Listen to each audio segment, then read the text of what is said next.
రాష్ట్ర ప్రజలందరికీ అలాగే ముఖ్యంగా కడప జిల్లా ప్రజలకు ప్రొద్దుటూరు నియోజకవర్గ ఓటర్ మహాశయులందరికీ ప్రొద్దుటూరు నియోజకవర్గ వైఎస్ఆర్ కాంగ్రెస్ పార్టీ హృదయపూర్వకంగా నమస్కరిస్తూ నిన్నటి దినం రాష్ట్ర వ్యాప్తంగా ప్రజలందరూ గమనించే ఉంటారు, పత్రికల్లో చదివే ఉంటారు.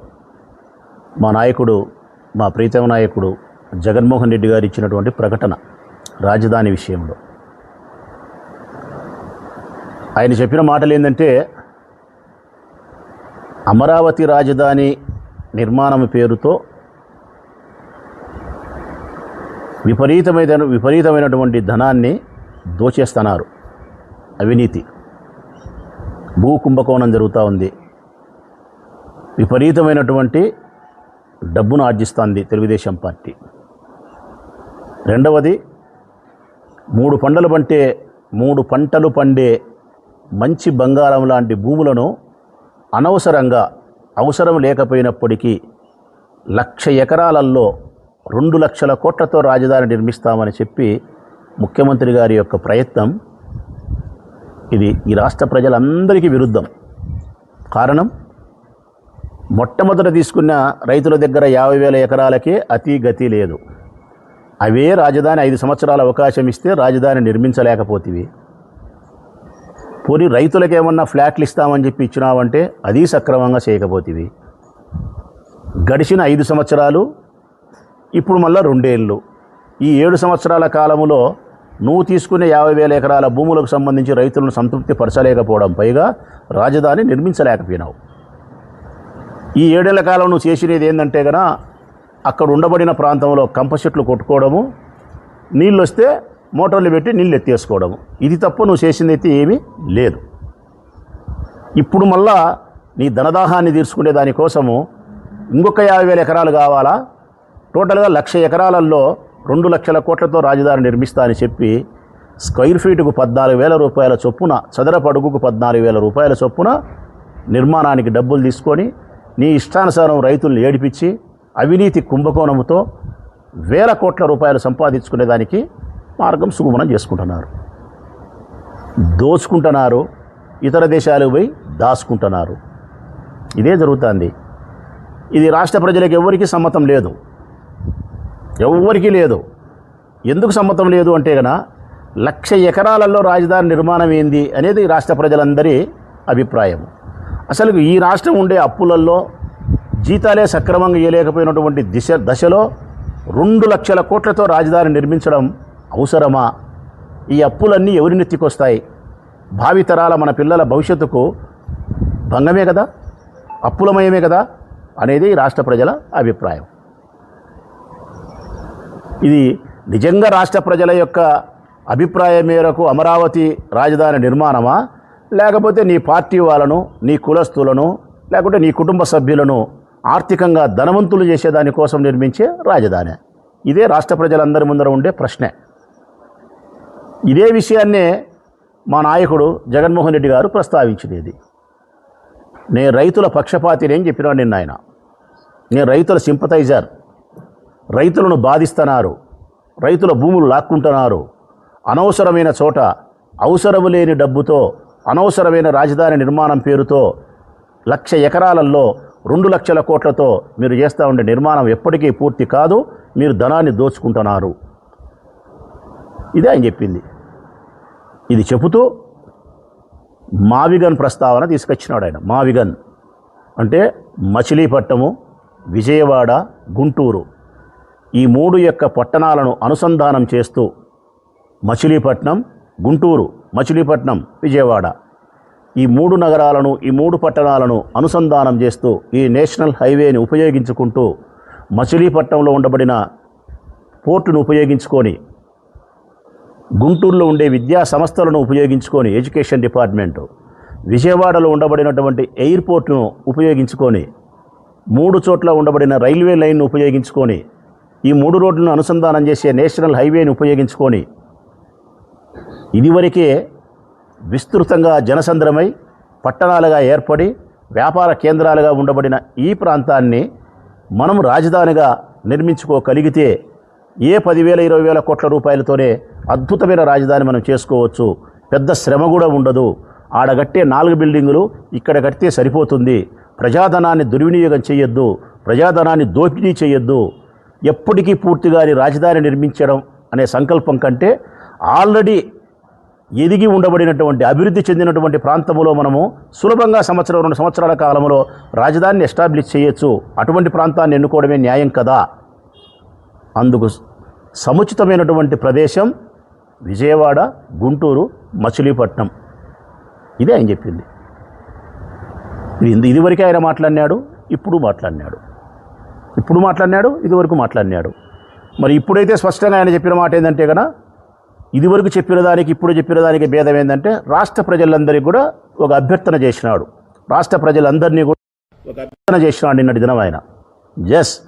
మా వైఎస్ఆర్ కాంగ్రెస్ పార్టీ స్టాండ్ ఇదే. మేము రేపు ఎన్నికలలో మావిగన్ రాజధానిగా మేనిఫెస్టోలో పొందుపరిచి ఇదే విషయాన్ని ప్రజలకు చెప్పి మేము ఓటు అడుగుతాం. ఈ రాష్ట్రంలో ఉండబడిన ప్రజలకు మావిగన్ రాజధాని సమ్మతమైతే మాకు ఓటేయండి. లేదు అమరావతి నిర్మాణం పేరుతో భూ కుంభకోణం చేసి ధనదాహంతో దోపిడీ చేస్తా ఎన్నటికీ పూర్తి కాకుండా ఉండే 1,00,000 ఎకరాలలో 2 లక్షల కోట్లతో నిర్మిస్తానని బాబుగారు చెప్పే అబద్ధపు మాటలకు ఆసక్తి కలిగిన వాళ్ళు ఎవరైనా అమరావతి మా రాజధాని అని ఆశిస్తారో వారు తెలుగుదేశం పార్టీకి ఓటేయండి అని చెప్పి అత్యంత నిజాయితీగా, అత్యంత ధైర్యంగా చెప్పినాడు.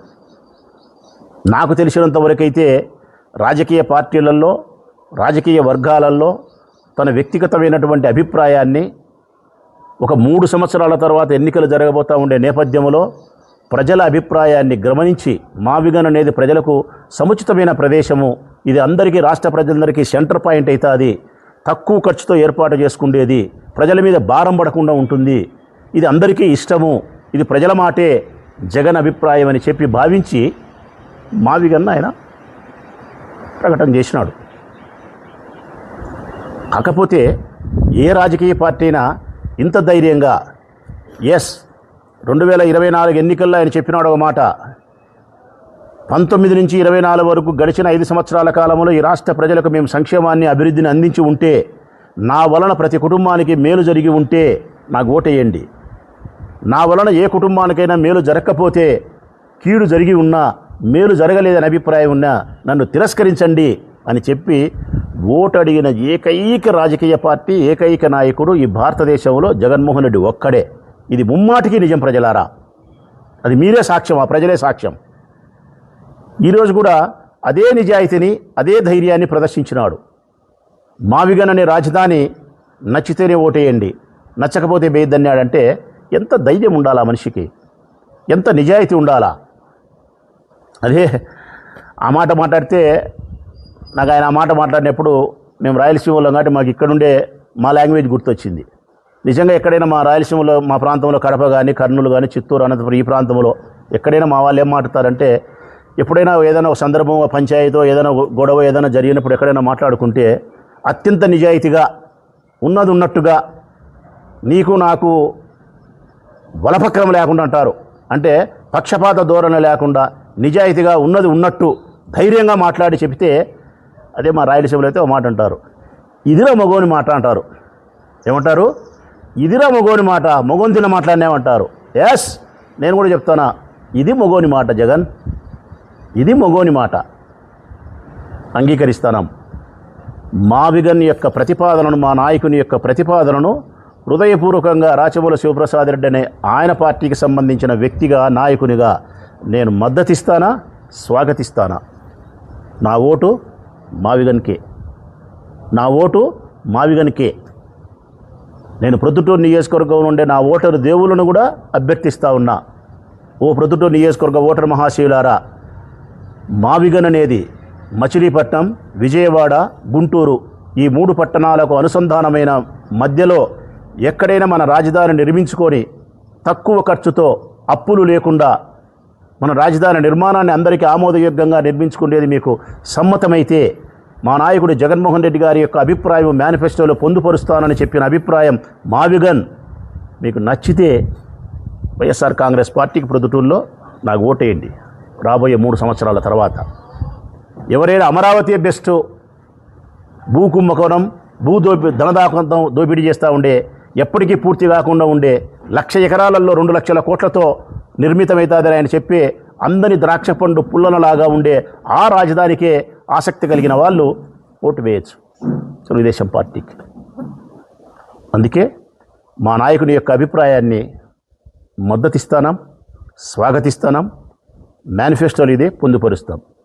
రేపొద్దున మేము ఎన్నికలకు పోయేటప్పుడు కూడా 4 అంశాలతో మేము ఎన్నికలకు పోతాం. ప్రజలారా, 4 అంశాలతో మేము ప్రజలకు పోతాం, ప్రజల దగ్గరికి పోతాం. 1, రాజధాని, మా విగన్ మా రాజధాని, ఈ ప్రతిపాదనతోనే మిమ్మల్ని ఓటు అభ్యర్థిస్తాం. 2, చంద్రబాబు నాయుడు 24 ఎన్నికల కంటే ముందు మీకు ఇచ్చినటువంటి సంక్షేమ పథకాలను ఏమైతే అందిస్తా అని చెప్పినాడో ఆ సంక్షేమ పథకాలు మీకు అందించి ఉంటే చంద్రబాబు నాయుడు ఓటేయండి. ఆ సంక్షేమ పథకాలు మీకు అందించకుండా మోసం చేసి ఉంటే తిరస్కరించండి. 3, ఏవైతే నేను అభివృద్ధి కార్యక్రమాలతో ఈ రాష్ట్రాన్ని సస్యశ్యామలం చేస్తా, సంపదను సృష్టించి మీకు పంచుతా, అభివృద్ధి చేయగలుగుతా అని చెప్పినాడో ఇచ్చిన మాట మేరకు సంపదను సృష్టించి ఉండి మీకు పంచి ఉండి అభివృద్ధిని చేసి ఉంటే మీ నియోజకవర్గాల్లో మౌలికమైన వసతులతో విద్య కావచ్చు, ఆరోగ్యం కావచ్చు, వ్యవసాయం కావచ్చు, నీరు కావచ్చు, డ్రైనేజ్ కావచ్చు, రోడ్డు కావచ్చు, శ్మశాన వాటికలు కావచ్చు, ఏదైనా ఇటువంటి అభివృద్ధి కార్యక్రమాలు మీకు చేసి ఉంటే ఆయనకు ఓటేయండి, లేకపోతే తిరస్కరించండి అని అడుగుతాం. 4వది, ఈ రాష్ట్రంలో చంద్రబాబు నాయుడు పాలనలో శాంతి భద్రతలు పటిష్టంగా పరిరక్షణలో ఉండాయంటే ఆయనకు ఓటేయండి. శాంతి భద్రతలు క్షీణించినాయి, ఆడపిల్లల యొక్క మానాలకు ప్రాణాలకు రక్షణ లేదు, తప్పుడు కేసులు నమోదవుతూ ఉన్నాయి, లాకప్ డెత్తులు ఎక్కువైపోయినాయి, లాకప్ దహనాలు ఎక్కువైపోయినాయి, అంబేద్కర్ రాజ్యాంగం నడవకుండా రెడ్ బుక్ లోకేష్ బాబు రాజ్యాంగం నడుస్తోంది. ఈ రాష్ట్రంలో శాంతి భద్రతలు పూర్తిగా క్షీణించినాయి. సగటు మనిషి సంతోషంగా, స్వేచ్ఛగా, భావ ప్రకటనతో జీవించగలిగిన స్థితి ఈ రాష్ట్రంలో లేదు అని మీరు నమ్మి ఉంటే ఫ్యాన్ గుర్తుకు ఓటేయండి, లేదంటే సైకిల్కి ఓటేయండి. ఈ 4 అంశాలతోనే మేము ఎన్నికలకు పోతాం. రాజధాని, సంక్షేమము, అభివృద్ధి, శాంతి భద్రతలు. ఇంత నిజాయితీగా మా నాయకుడు జగన్మోహన్ రెడ్డి గారి నాయకత్వంలో ఇంత ప్రజాస్వామ్యబద్ధంగా మేము మా అభిప్రాయాన్ని ప్రజల ముందు ఉంచి ఓటు అడగబోతున్నాం. దీని మీద వాళ్ళు మాట్లాడేది ఏంటంటే కనుక ఈరోజు రేపు ఇంకా రకరకాలుగా వ్యంగ్యము, రకరకాలుగా అవులయ్య, రకరకాలుగా దూషణ జగన్మోహన్ రెడ్డిని చేస్తూ మాట్లాడతారు. ఇవి సరైన మాటలు కాదు. మంత్రులకు, మీ ఎమ్మెల్యేలకు, కూటమిలో ఉండే వాళ్ళకి చెప్తా ఉన్నా, ఇది సరైనది కాదు. మీరు రాజకీయ విమర్శ చేయాలనుకుంటే మా విగన్కి సంబంధించి మీరు ఏం చేస్తారో రాజకీయ విమర్శ చేయండి. మా నాయకుడు జగన్మోహన్ రెడ్డి గారు మాట్లాడినట్టే మీరు చెప్పండి, ఎస్ మేము స్టాండ్ అయినాం, 1,00,000 ఎకరాలలో 2 లక్షల కోట్లతో అప్పులు చేసి మేము అమరావతిని నిర్మిస్తాం, మరో 50 సంవత్సరాలకు, మరో 20 సంవత్సరాలకు, మరో 10 సంవత్సరాలకు, లేదు ఈ 3 సంవత్సరాల కాలంలో నిర్మించి మీకు ఇస్తాం, అప్పులు చేసేనా సరే అని చెప్పండి. ఇది మీకు నచ్చితే మాకు ఓటేయండి, లేదు మీకు మావిగా నచ్చితే ఓటేయని చెప్పి జగన్ చెప్పినట్టే మొగోని మాట మాట్లాడండి. అబ్బా, నేను చెప్తాను కదా మా రాయలసీమలో మాట్లాడే మాట. ఇట్లా మాట్లాడితే మా రాయలసీమలో ఇట్టే అంటారు, వీడిరా మొగోడని, ఇదిరబ్బా మొగోని మాట అంటారు, ఇదిరబ్బా మొగోని మాట అని. ఇప్పుడు నేనే చెప్తాను కదా జగన్ మాట్లాడే మాటకు, ఇదిరబ్బా మొగోని మాట, నీ యొక్క మగసిరిగా చెప్పినాడంట, ఇంత నిజాయితీగా చెప్పినాడంట. మీరు ఇట్టనే నిజాయితీగా మాట్లాడాలా. అనవసరమైన మాటలు, పనికిరాని మాటలు నిష్ప్రయోజనం. దీనివల్ల వచ్చిన ప్రయోజనం ఎంత మాత్రం లేదు.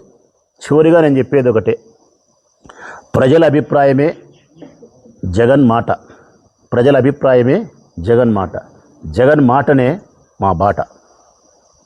ఇదే మా సిద్ధాంతం. ప్రజల అభిప్రాయమే జగన్ మాట, జగన్ నోట్లో నుంచి వస్తుంది. జగన్ మాట అయితే ఏదైతే అవుతుందో అదే మా బాట, అదే మా నడక. మావిగన్ ప్రజల అభిప్రాయం, అదే జగన్ మాట, అదే రాచమల్లు లాంటి కార్యకర్తలు, నాయకుల యొక్క బాట, అదే. సెలవు.